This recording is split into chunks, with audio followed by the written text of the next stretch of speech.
Hello बच्चों। तो आइए आज एक नया लेक्चर डिस्कस करते हैं। आज का जो लेक्चर है वो बिल्कुल आसान है। आपको बस एक चीज़ सीखनी है जिसका नाम है मैग्नेटिक फ्लक्स। आइए उसको सीखते हैं। और ध्यान रहे कि ये इलेक्ट्रोमैग्नेटिक इंडक्शन ही चल रहा है आपका, तो है मैग्नेटिक फ्लक्स, जिसको आप 5B से लिखते हैं। देखिए यहाँ पे मान लीजिए कि ये आपके पास एक सरफेस है, तो इस सरफेस के पास अपना एक एरिया होगा, और एरिया जो होता है वो एक वेक्टर क्वांटिटी होती है। आप 12th क्लास में, इसका मतलब फर्स्ट ईयर में आपने जो यूनिट एंड डायमेंशन है उसमें आपने ये चीज़ें पढ़ी होगी। तो ये सरफेस है और इसके पास एरिया है जो कि आप देख रहे हैं ऊपर की तरफ है। सपोज़ कि हमारे पास मेरा ये हाथ है और इस हाथ का ये वाला जो सरफेस आप देख रहे हैं, इसके अगर एरिया की डायरेक्शन निकालनी हो तो इसके ऊपर परपेंडिकुलर खींच देते हैं, तो जो परपेंडिकुलर होगा वो डायरेक्शन बताएगा एरिया की। तो इसकी एरिया ऊपर की तरफ है। अब यहाँ पे ये खूब सारी मैग्नेटिक फील्ड है, ये खूब सारी मैग्नेटिक फील्ड है। अब बच्चों हमें एक बात बताओ कि ये एरिया है और ये मैग्नेटिक फील्ड है, तो इस एरिया से कितनी मैग्नेटिक फील्ड गुजर रही है वही कहलाता है मैग्नेटिक फ्लक्स। मतलब the number of magnetic field passing through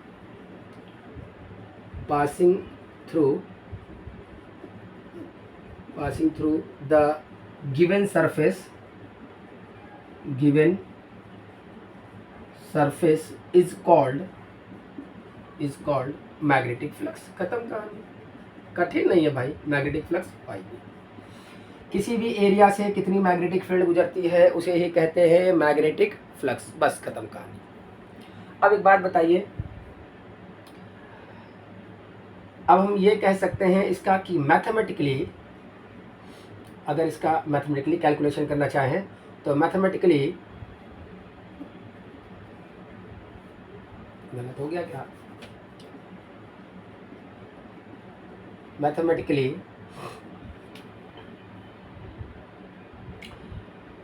अगर हम यहाँ पर देखें तो एक एरिया से, यानी 1 मीटर स्क्वायर एरिया से मान लीजिए बी मैग्नेटिक फील्ड जाती है बच्चों।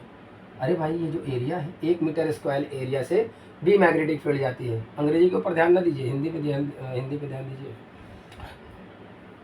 तो मैंने कहा कि 1 मीटर स्क्वायर एरिया पे कितना मैग्नेटिक फील्ड जाता है? बी। तो ए मीटर स्क्वायर एरिया से कितनी मैग्नेटिक फील्ड जाएगा? बी इंटू ए, और यही कहलाता है फ्लक्स। खत्म हो गई कहानी, बस ये खत्म। तो मैग्नेटिक फ्लक्स का फॉर्मूला क्या बना? फाई बराबर बी इंटू ए। बी का यूनिट आपने क्या पढ़ा है? टेस्ला, और इसकी क्या पढ़ा है? Metre square. खत्म। या इसको हम लिख सकते हैं वेबर। दिखाई दे रहा है भैया? जरा देख लेते, दिखाई दे रहा है? थोड़ा सा ऐसे, ठीक देख रहा। तो खत्म बच्चों, ये है मैग्नेटिक फ्लक्स। ठीक है बेटा, हमने कहा एक तो आप इसको थ्योरी के फॉर्म में समझिए। अगर आपसे कोई कह दे मैग्नेटिक फ्लक्स क्या है, तो किसी एरिया से कितनी मैग्नेटिक फील्ड गुजरती है उसको कहते हैं मैग्नेटिक फ्लक्स। अगर हम मैथमेटिकली मेथड की बात करें तो 1 मीटर स्क्वायर एरिया से मान लो बी मैग्नेटिक फील्ड जाती है, तो ए मीटर स्क्वायर से कितना जाएगा? ये ए एम स्क्वायर नहीं लिखा भैया, ए एरिया है तो, और ये इसकी यूनिट है, तो ए मीटर स्क्वायर एरिया से कितनी मैग्नेटिक फील्ड जाएगा? बी इंटू ए, और इसे ही क्या बोलेंगे? Magnetic flux. तो फाई बराबर बी इंटू ए। तो बी का होता है टेस्ला, इसका होता है मीटर स्क्वायर, तो इन दोनों को आप लिख सकते हैं वेबर। ठीक है, समझ में आ गया? मैग्नेटिक फील्ड भाई बराबर बी इंटू ए, फाई बराबर बी इंटू ए। चलिए रफ करें इसको, आइए आगे डिस्कस करते हैं भाई। अब सवाल ये है,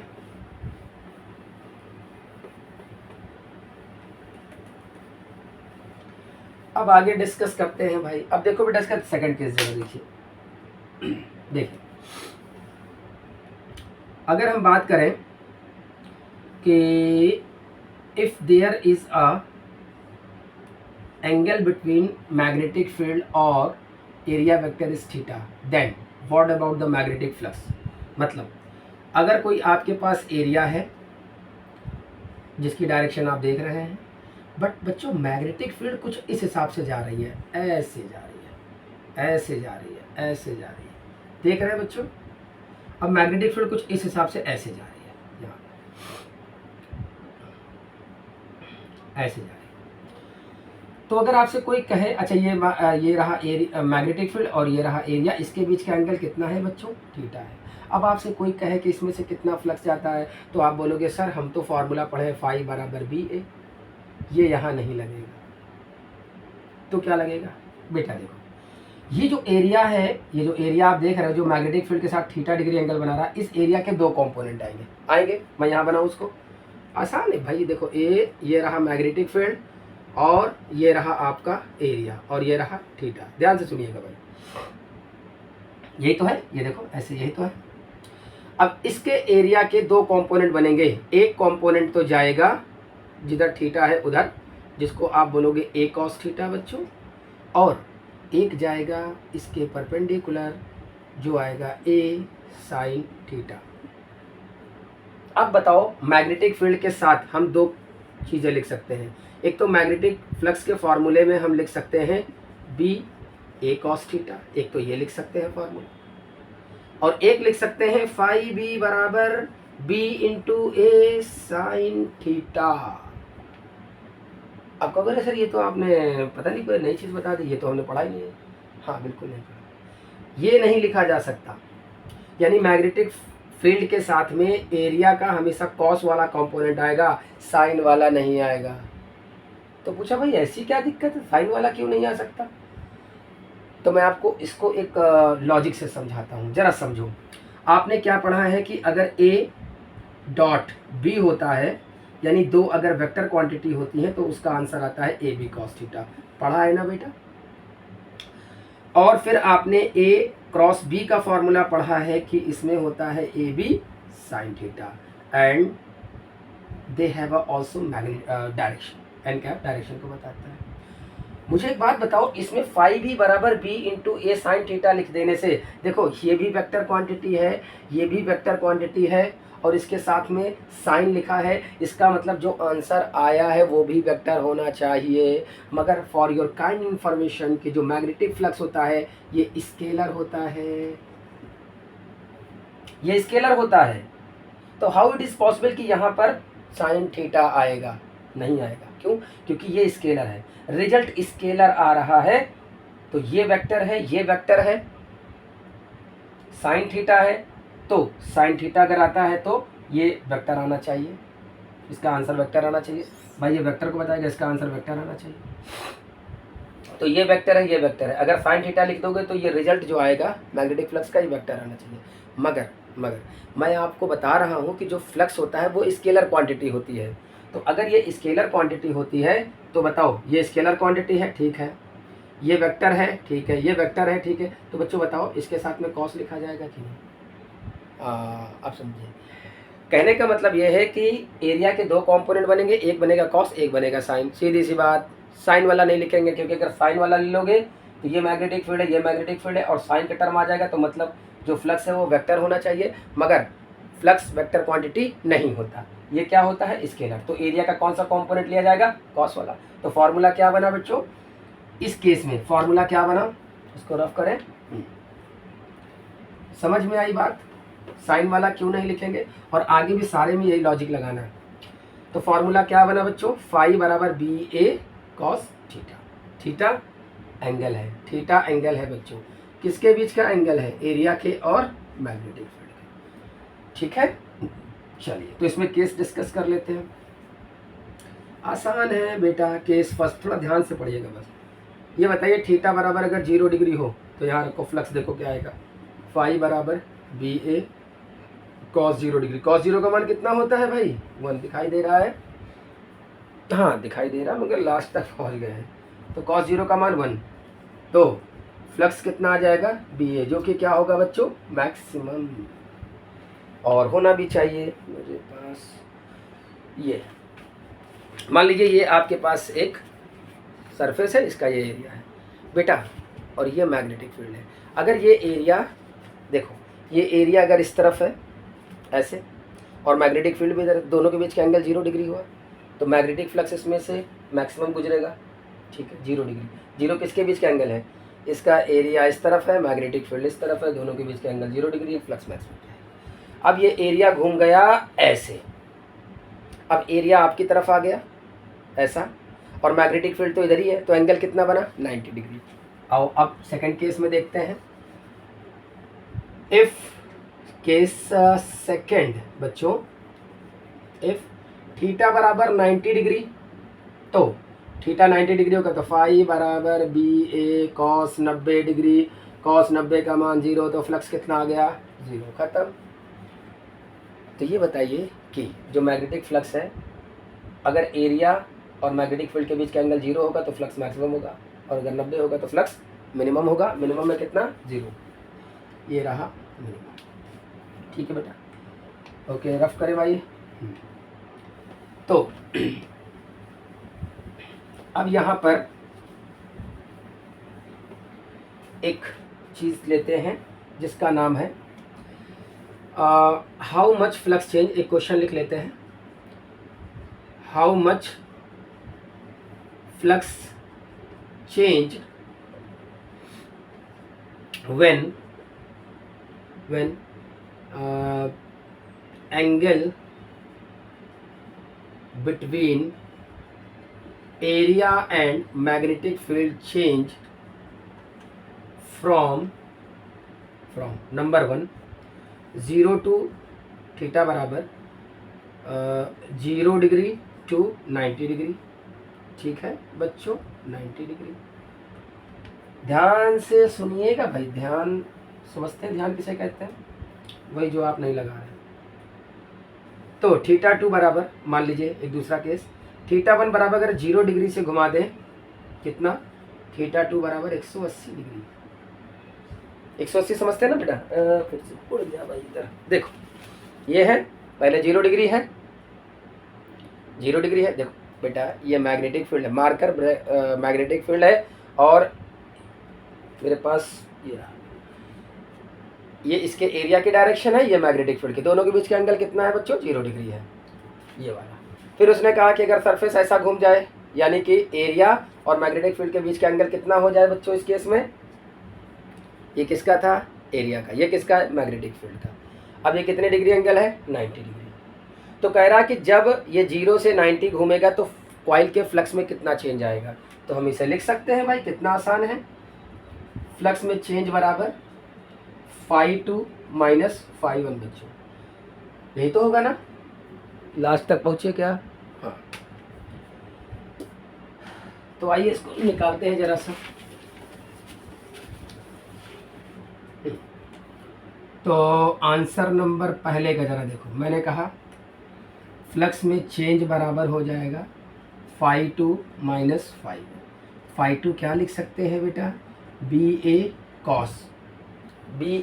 कॉस, क्या फॉर्मूला पढ़े हो, कॉस थीटा 2 माइनस, यहाँ लिख सकते हैं, इसको रफ कर दे, क्वेश्चन तो समझ गए होंगे, यहाँ लिख सकते हैं बी ए कॉस थीटा 1। बच्चों बी ए कॉस थीटा 2 कितना दे रखा था 90 degree, B A cos theta 1 कितना दिया था 0 डिग्री। बताइए बी ए कॉस 90 की वैल्यू कितनी होगी बच्चों 0, माइनस बी इंटू ए, कॉस 0 डिग्री का मान 1, तो बेटा ये हो गया 0, ये हो गया बी इंटू ए, कुल मिलाकर के आंसर आ गया माइनस का बी ए। ये रहा चेंज इन फ्लक्स, यस ये रहा चेंज इन फ्लक्स। ठीक है, हो गया। चलिए सेकंड वाला देखते हैं। सेकंड वाले का अगर आंसर निकालना हो बच्चों, बड़ा ही आसान है भाई, the change in flux is equal to, the change in flux is equal to φ2 final flux minus initial flux φ1। ठीक है बेटा, you can also return as phi final minus phi initial, तो कभी गलत नहीं होगा इंशाल्लाह, गड़बड़ नहीं होगा। ठीक है, तो बताइए बच्चों कि इसका फॉर्मूला क्या लिखोगे, बी ए कॉस कितना है ये भूल गए, थीटा 1 बराबर 0 से कहाँ तक, थीटा 2 बराबर 180 तक घुमाना था, तो ये 180 डिग्री हुआ माइनस, और ये हो गया बी ए कॉस कितना हुआ बच्चों 0 डिग्री, तो ये हो गया change in flux B A cos 180 की वैल्यू बेटा कितनी होगी माइनस का 1, और बी ए कॉस 0 डिग्री, तो 0 डिग्री का मान कितना होगा 1। देखो चेंज इन फ्लक्स कितना आ गया, माइनस का बी ए माइनस का बी ए, तो माइनस का 2 बी ए, खत्म। तो इसका मतलब डायरेक्टली आंसर भी आपको आना चाहिए।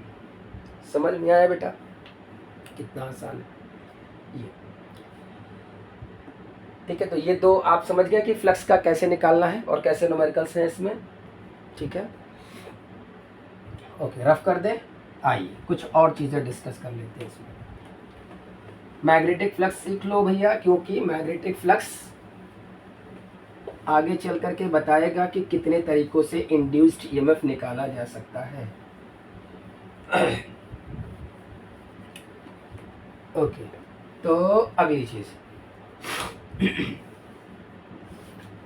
तो बच्चों फ्लक्स का आपने देखा कि मैं एक बार फिर से नोट करा के ये बात लिखा दूं कि फ्लक्स का फॉर्मूला जो आपने देखा, फाई बराबर बी ए कॉस थीटा। ठीक है बच्चों, पहली बात। दूसरी बात बेटा, चेंज इन फ्लक्स जो होता है वो phi final minus phi initial. ठीक है, वो चेंज इन फ्लक्स होता है। तीसरी बात कि इसकी यूनिट जो होती है, इसकी यूनिट जो होती है फ्लक्स की, वो होती है टेस्ला मीटर स्क्वायर। लेकिन और भी बहुत सारी होती है, मगर अभी मैग्नेटिक फील्ड की आपको टेस्ला पता है, इसका मीटर स्क्वायर खत्म, और इसकी कोई यूनिट होती नहीं। अब इसकी चौथी चीज़ की डायमेंशनल फार्मूला का डिस्कस कर लेते हैं कि इसका डायमेंशनल फार्मूला क्या होगा बच्चों। तो आपको मैं पढ़ा दूं, फाई बराबर बी ए कॉस 0 डिग्री ले लेते हैं, 1 ले लेते हैं इसको। अरे भैया थीटा बराबर 0 डिग्री लेने पर ये तो 1 हो जाएगा ना। अब हमको इसकी यूनिट निकालनी है, तो ये बताओ मैग्नेटिक फील्ड का डायमेंशनल फार्मूला क्या होता है, नहीं याद है तो यहाँ से निकाल लीजिए। F बराबर आई बी एल, पहले के लेक्चर्स में सब डिस्कस हो गया है, आसान है। तो फोर्स का एम एल टी माइनस 2। बच्चों करंट का एम्पियर ए, मैग्नेटिक फील्ड का निकालना है, लेंथ का एल हो जाएगा, कुल मिलाकर के एल से एल कट जाएगा और यहाँ आ जाएगा बी इज इक्वल टू बच्चों थीटा बराबर 0 डिग्री है, यही वाला भैया, टेंशन नहीं लेने का। तो मैग्नेटिक फील्ड बराबर, अब बेटा इसको हो जाएगा m, a इधर आ जाएगा तो a की पावर -1 और t की पावर -2। भैया लोग ध्यान से देखें, ये भैया नीचे आकर के ऊपर चला जाएगा तो माइनस का 1 हो जाएगा, t -2, ये b की यूनिट आ गई, सॉरी डायमेंशनल फार्मूला। तो यहाँ रख दो, तो m a -1, ठीक है, और t -2। और बच्चों ये तो एरिया है ना, तो एरिया का तो एल स्क्वायर होता है। अरे भाई सब पढ़े लिखे समझदार लोग बैठे हैं। तो m ये हो गया a की पावर -1 और यहाँ l का स्क्वायर हो गया और t -2 हो गया। ये इसका हो गया डायमेंशनल फार्मूला, आराम से निकाल सकते हैं, पेपर में आए तो आप इसको निकाल सकते हैं। फॉर योर काइंड इन्फॉर्मेशन कि अभी जो लेक्चर्स वीडियोज़ हो रहे हैं ये सब आपका 12th से ही रिलेटेड है ज़्यादातर, और आगे के जो लेक्चर्स आएंगे, मतलब ये पूरा सेशन ख़त्म होने के बाद जो सेशन नया जो बैच चलेगा, उस बैच में हम लोग नीट का कॉन्सेप्ट लेकर के चलेंगे और सारे नीट के, क्योंकि अगर आप ये सारे लेक्चर्स वीडियो कंटिन्यूसली देखते रहेंगे तो आपका 12th क्लास इंशाल्लाह बढ़िया हो जाएगा। और 12th क्लास बढ़िया होने के बाद जब इसका नया बैच शुरू होगा तो उस बैच में हम फिर नीट का पढ़ाएंगे, उसमें नीट से ही रिलेटेड सारी बातें होंगी और नीट का ही कॉन्सेप्ट हम आगे लेकर के चलेंगे। तो इतना समझ गए आप, बस यहाँ पे बेसिक कॉन्सेप्ट। इसमें अगर नीट और 12th वगैरह सब मिक्स करते हैं तो फिर यार डिफ़िकल्ट हो जाएगा सारी चीज़ें, ठीक है।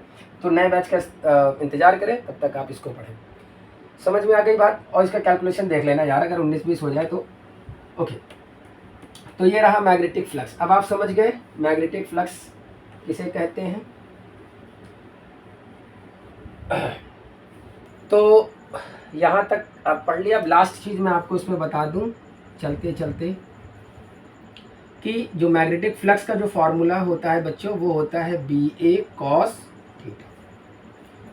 इसमें ध्यान ये रखना है कि अगर मैं आपसे एक चीज़ पूछ लूँ कि फ्लक्स किन किन बातों पे डिपेंड करता है और कितने तरीक़ों से आप इसे चेंज कर सकते हैं, तो आपका आंसर क्या होगा। तो आपका आंसर ये होगा कि फ्लक्स किस पे डिपेंड कर रहा है, मैग्नेटिक फील्ड पे, यानी मैग्नेटिक फील्ड को चेंज करके आप फ्लक्स को चेंज कर सकते हैं।